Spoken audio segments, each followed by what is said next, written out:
This episode of the Outline Podcast is brought to you by Audible. The listeners of this show can get a 30-day free trial and a credit towards an audiobook by going to www.audibletrial.com/outlinepod or just click the link in the show notes.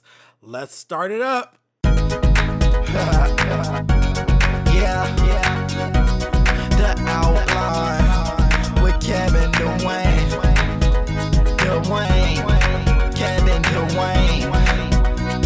Yeah. The Outline. With Kevin Dwayne. The Outline. With Kevin Dwayne. This is the Outline with Kevin Dwayne. Kevin Dwayne with Kevin Dwayne.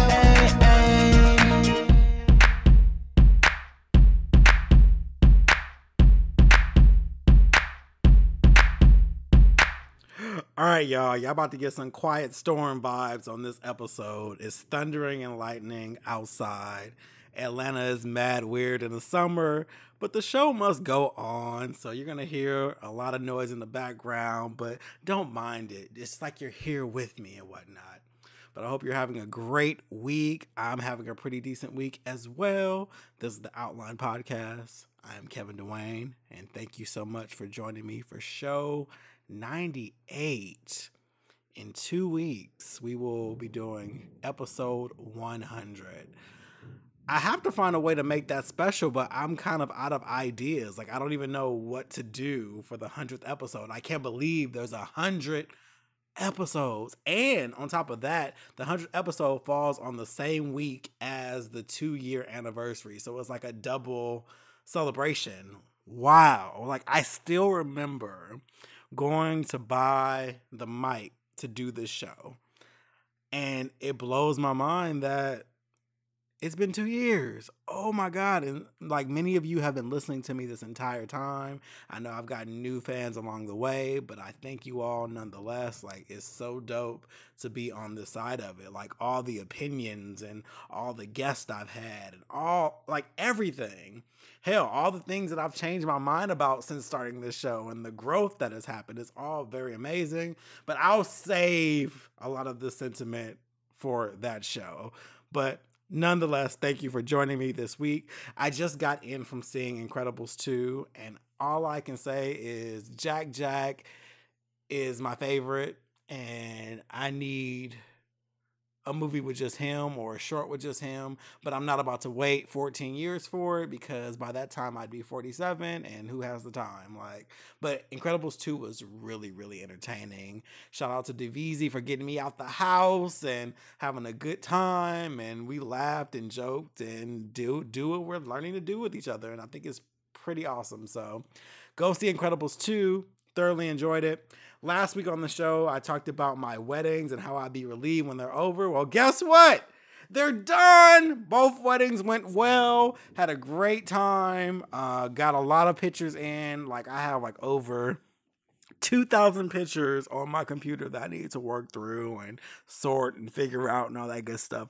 But the weddings went great. I had one on Friday and one on Saturday. The one on Friday, was really, really dope, but it was funny because I rented, and I'm so glad that I thought to do this. I rented equipment for the second wedding on Saturday because I had a second shooter.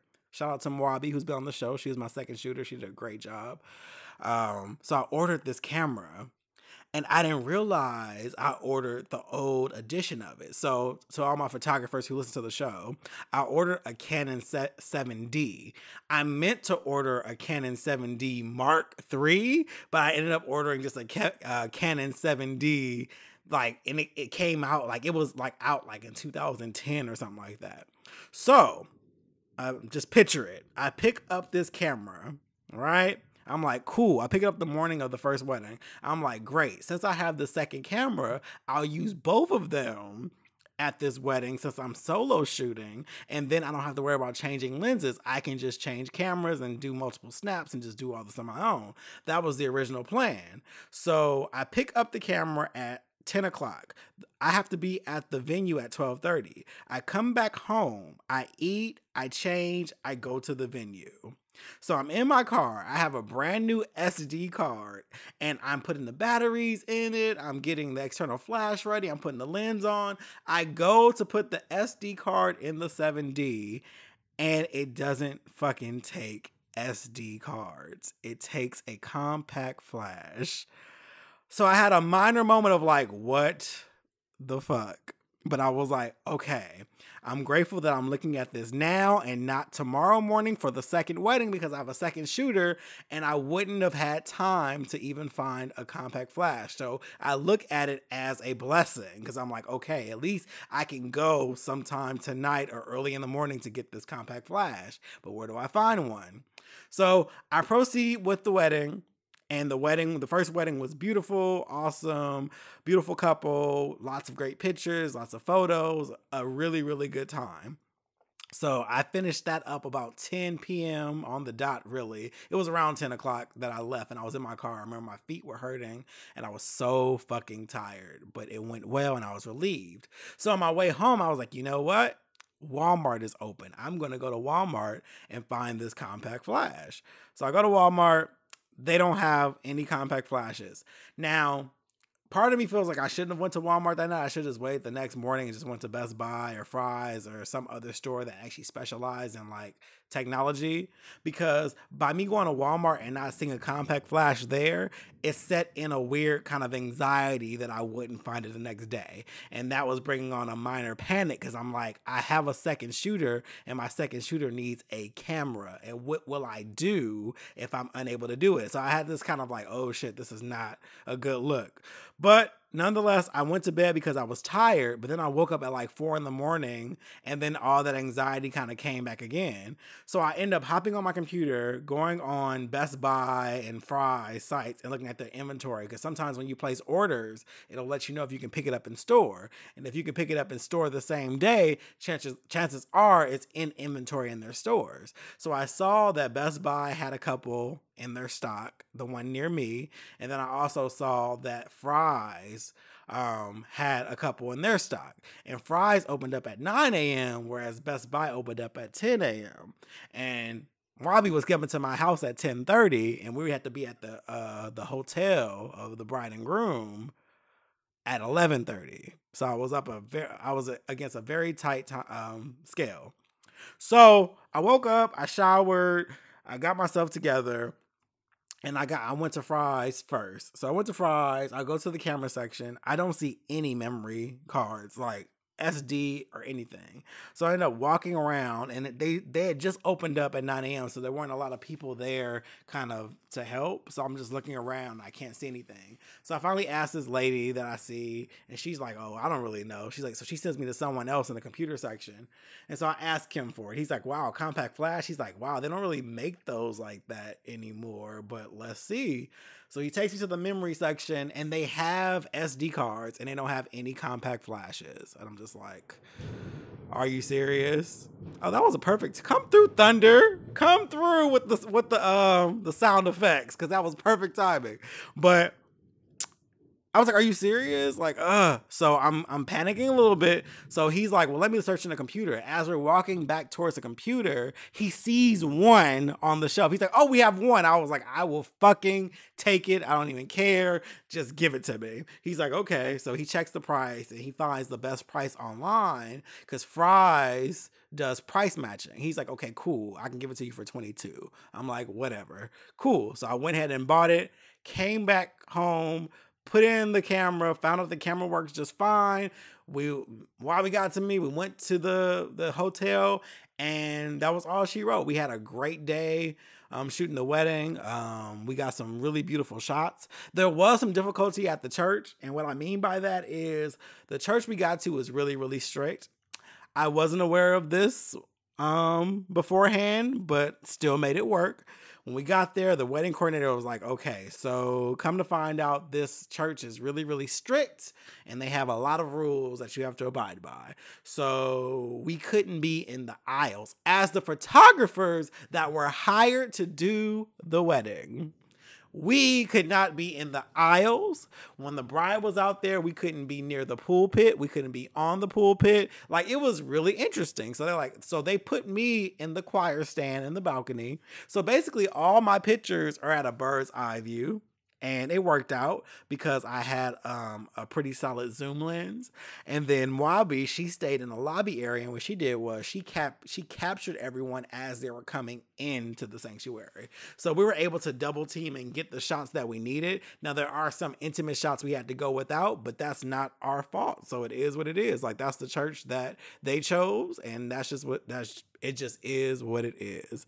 But it was interesting. And then like halfway through the ceremony, maybe not even halfway through, my phone starts ringing and the wedding coordinator is like hitting me up, asking me to turn my flash off. And I wanted to ignore him so badly and just take the pictures anyway. But I was like, let me be respectful. So then I had to switch my settings up again so I could shoot in low light. And see, this is where the skills come in of being a photographer. So I'm going to go ahead and shade you all a little bit. There's a lot of people out here who just go out and buy cameras and think they're photographers, and they're fucking not. Until you know how to shoot in manual and know how to move with the flow, you ain't doing shit, bro. You ain't doing shit. If you don't know how to switch up from using light to no light and still get quality pictures, you don't know what the fuck you're doing, sir. So I went ahead, changed my settings so I could shoot in low light, still got some great photos, and that was all she wrote. Me and Wabi knocked that shit out, went to reception. The reception was cool, chill, and we were done with that by 9, and it was a good look. So those weddings are done. I think both couples are happy. I have tons of editing to do to get the shit done, but it's going to be done in no time, and super relieved and super relaxed and really, really I'm feeling really, really accomplished. And also, I love the support that my friends give me. I love that so many people support the vision and are willing to drop their own plans to come and help me with mine. And that means a lot to me. So that was super, super, super, super awesome. So over the weekend, a couple things happened. Number one, Teyana Taylor's album came out. I didn't get a chance to hear it until Sunday. I know that people love to share their opinions with me, and I think it's because of my platform. I understand it. So people like to come to me as I want to tell you how I feel about it, because I guess they think I'm going to discuss it with them or debate them or whatever. But I like to let people's opinions be their opinions. But for the most part, everyone was telling me that they didn't like the album, and they thought it was a disappointment. It just wasn't what they wanted it to be. And I'm just like, okay, interesting. Now, I didn't really have any expectations for Teyana Taylor, but I did have anticipation to hear the album and see what she was giving, since she's on a hype right now. So I listened to the album on Sunday. On first listen, I thought to myself, this isn't as bad as people are making it sound. But I did understand that it was underwhelming, because I also thought it was underwhelming. I'm like, okay, I think I get it. Now, I saw people go as far as saying that the album was trash, and I feel like that's very unfair to art. I don't believe anything can be hot or cold, and a lot of times people like to either say something is excellent, phenomenal, a smash, or they'll be like, oh, it's trash, but they never allow for any actual discussion or nuance, and I think that's very unfair to artists. You gotta do more, you gotta give more and respect it. These people don't go in the studio with the intent to give you disappointing music. They go in there thinking that the music sounds good and is going to be pleasing. And if it's not, I mean, it is what it is. It's relative. So on first listen, what I kind of thought to myself was like, okay, she sounds great. The lyrics are cool. The production is cool. It's Kanye West. It's cool production. Now, what I think it is a lot of the songs sound like album fillers. It sounds like, so if you had a really solid R&B album, a lot of those songs sound like the songs that will be in between the fire ass tracks. They're not bad songs at all. There was no songs that I wanted to skip. They were good. It's just that there were no apparent singles on the album. at all. So you're just like, okay, like it's a bunch of album fillers, but she sounds really, really good. And I enjoy it. I think it's cool. Like I really, really enjoy it. I like Hurry. I like Gonna Love Me. WTP. I mean, for the sheer cuntiness of it all. But I enjoy it. Yes, it is very, very short. That's something else I had to talk about on Facebook. People have been criticizing artists for having much shorter albums now, and I think people feel like is the artist just being lazy, but you have to know this isn't true. Most artists record hundreds of songs to put together an album, and then they create a feel for it. No one's out here just recording 6 to 8 songs and saying, okay, that's enough. No, they have plenty, but there's so many metrics and so many people that have to be paid per song. You have engineers, you have writers, you have producers, sometimes you have people in a band, you have background singers. There's so many factors. You have to pay for the studio time, royalties. There's so many things. And the reason why many shorter albums are happening now is a direct response to streaming culture. Most people get their music from a streaming site now. The Spotify, Tidal, Google Play Music, Apple Music, just go down the list. Milk. Is Milk still out? I know that was the big Android one. I'm not sure if it's still out. But most people get their music from streaming. And it's foolish to think that paying $10 a month for an entire database somehow pays each and every artist. You guys have to be a little wiser than this. So it's so crazy that when people list individual albums, people act as though they actually paid for that album and they didn't pay for it. So if you're not getting paid for a full-length album, why even give a full-length album? Yes, there's people who are still in it for the sake of the art. Absolutely. There's people who want to just do it for art. But at the same time, they're trying to make money because that's the bottom line. Especially if they're on a record label. The record label wants to get the most output for the least input. They don't want to put a lot of money out and not get a return for it. So let's release this 8-track album that has a lot of singles on it, not including Teyana Taylor, but I'm talking more like Bruno Mars in the case where he released this album that was short, but it was filled with singles. And let's just go on tour and make money off of touring, merchandise, and endorsements. That's where the money is. And the music business is just that, a business. They care about you loving the art and enjoying it, but at the end of the day, it's about getting money and getting paid. And it's unfair to compare these artists and what they're going through now to those of the 80s and the 90s because the landscape is different. You cannot consume music the way you are today and expect to get the same quality that artists gave you in the 80s and 90s because we're not paying into it for them to do that. You have to be damn near rich and put your own money into it to get the quality that people are demanding. And yes, there's still some solid artists out here doing their damn thing, but it doesn't come easy. But it also falls into the idea that many fans are just too damn entitled. We don't own artists, you guys. We don't own them. So I always crack up when people have these arguments about when celebrities are out in public and they don't want to sign autographs. They don't fucking owe you an autograph. They don't owe you anything. Let me tell you something. When an artist releases music, if you purchase the music, that's what you get. You're entitled to what you actually purchase. If you have an album of someone, that album that you have, that's yours. That's what you possess. You do not possess the person. So if you see them out in public and they don't say hi to you or they're not in the mood to sign your autographs, oh fucking well, you don't own that person. And we have this weird idea of celebrity well, I buy your stuff so you can at least be nice. But also, how many motherfuckers do they see all day? And I think people feel like a celebrity goes out and they see 2 people and that's just it. When in reality is hundreds of people asking for the same shit. At a certain point, you're going to be annoyed by it. So it's just an interesting look that people have. But that's not even the point I'm making. Fans have just become too entitled. You get what you get, and you can't tell someone what their art should be. You just can't. So if an artist wants to change their sound, they're going to change their sound. If they keep it the same, they're going to keep it the same.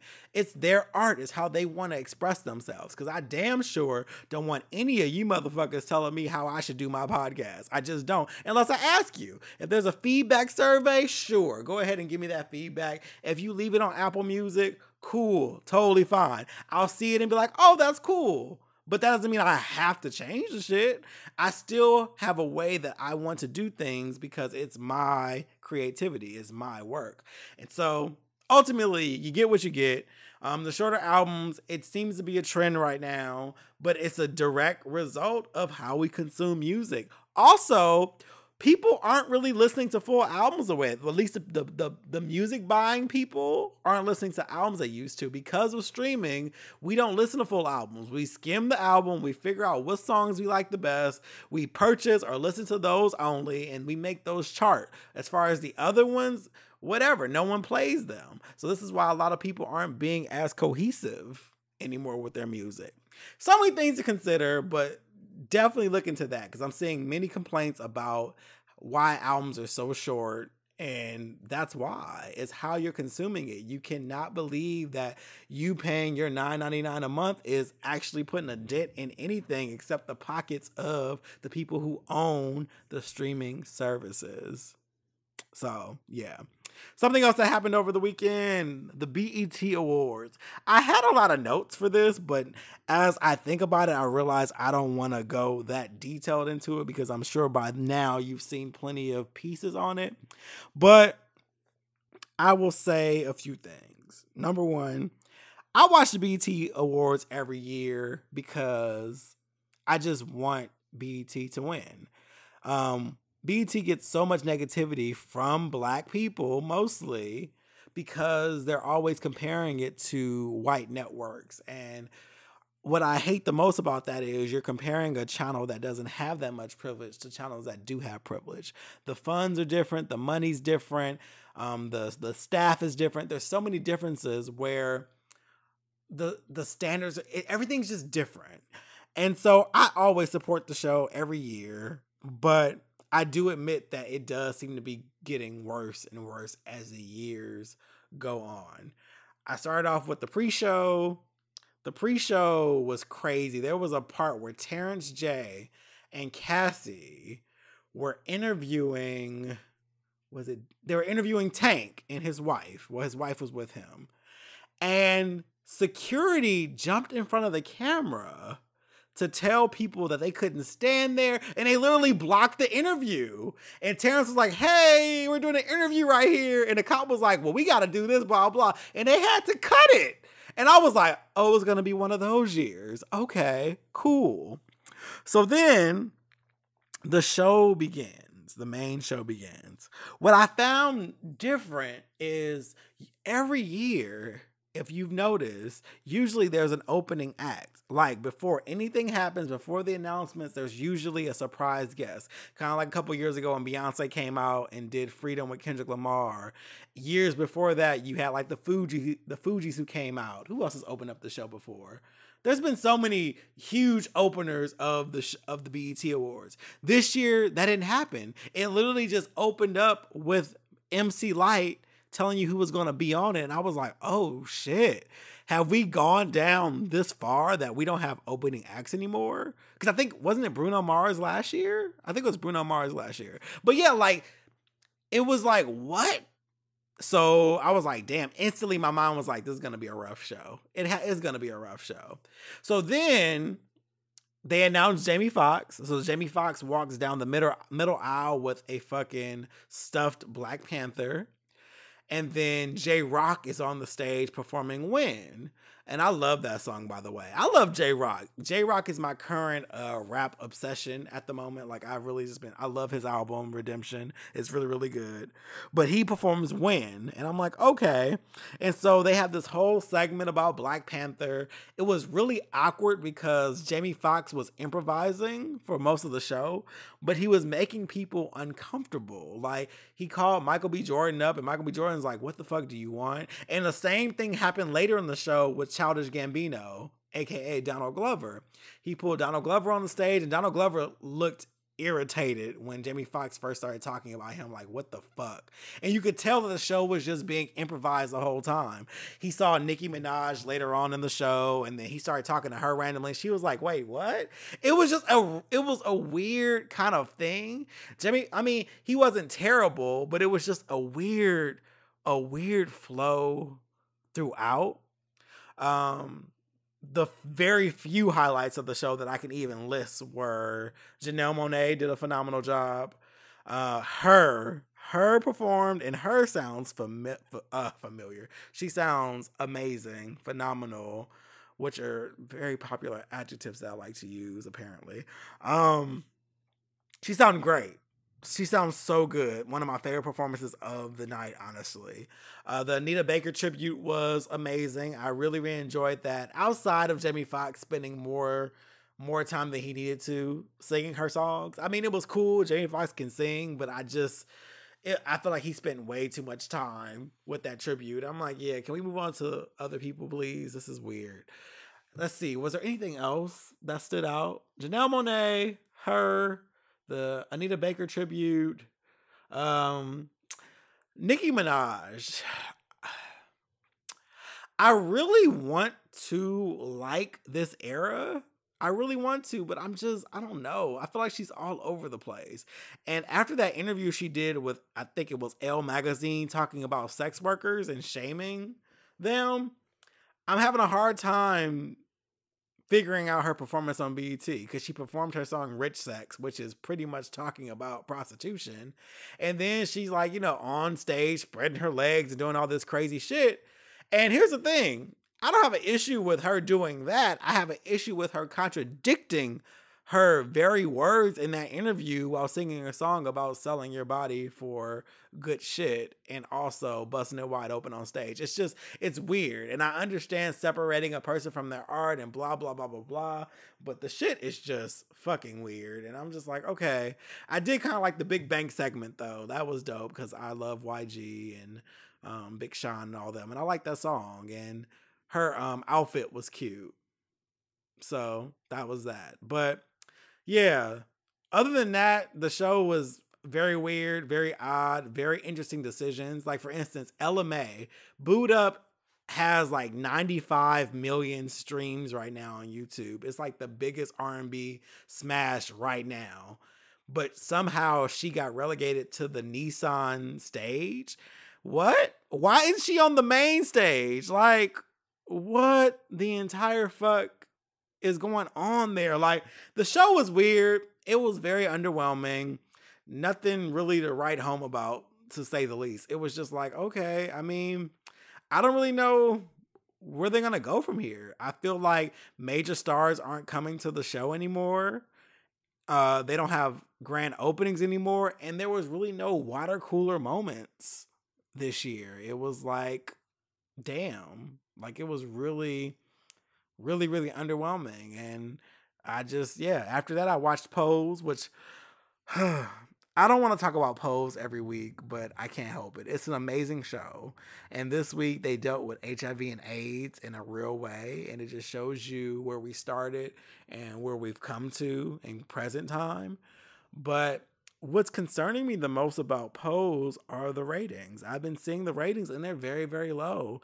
And it makes me very, very discouraged that we aren't watching the show. And by we, I mean gay people, black people, and people who don't really want to get into ball culture and trans rights and things like that. But what we're not understanding is Pose is literally including everyone. And it's not about just the ballroom scene. It's not about just the trans community. Like, it's about everyone who's been affected by all the things that have gone on since then, and I really want the show to have future seasons, and it has to continue. It's so good. Please watch it when it comes on. Stop missing Pose.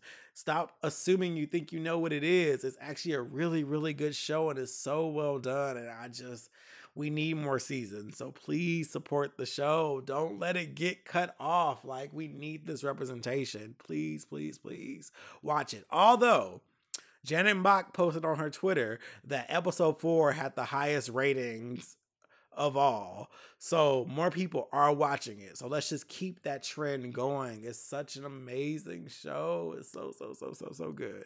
But saw that, and yeah, that brings us to current times. So quickly, before I get out of here, my message this week is all about worth.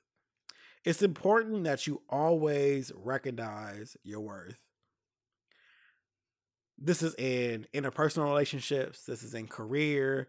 This is just in life, period. I think a lot of times we seek validation outside of us just to confirm that we are who we think we are.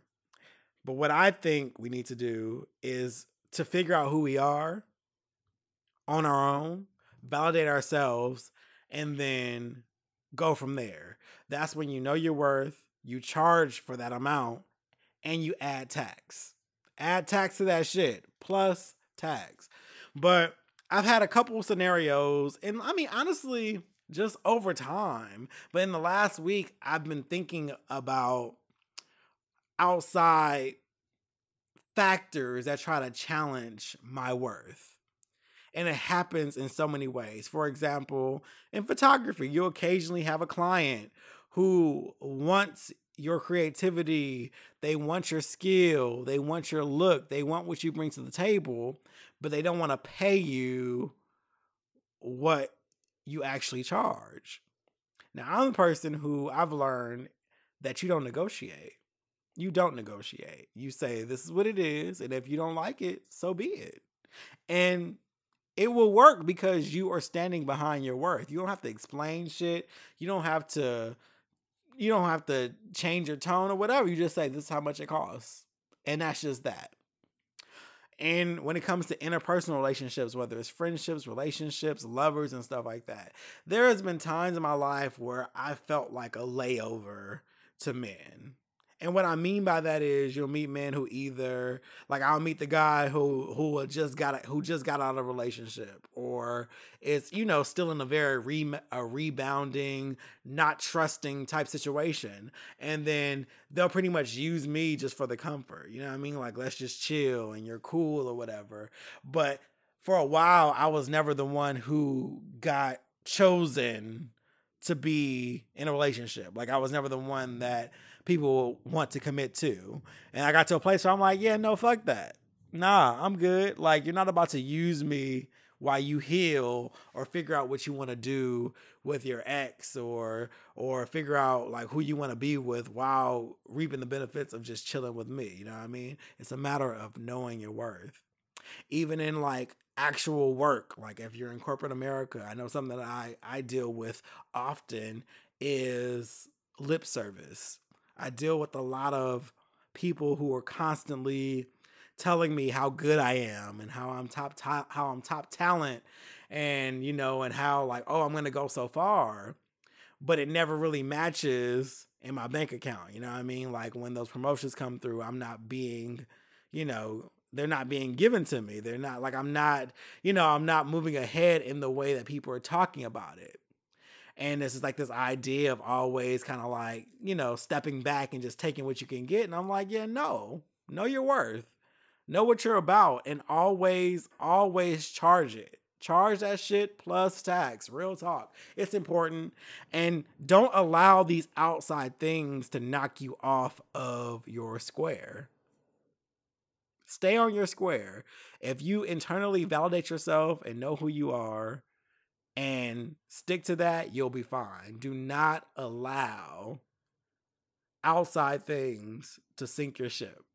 That's actually a saying. I don't know who was by, but it said, a ship will only sink if you allow the outside water to get inside. But if you stay strong, and I'm totally paraphrasing this, but if you stay strong and keep outside water out, your ship won't sink. And that's why it's important to validate yourself, check your ego, of course, stay humble, but know who you are so nobody can try to tell you who you are. Figure that shit out and you'll be super, super good. And yeah, that's all I got. But thank you all for listening this week. Make sure you subscribe wherever podcasts are. Share with at least one friend. If you're listening to this show, do me a favor.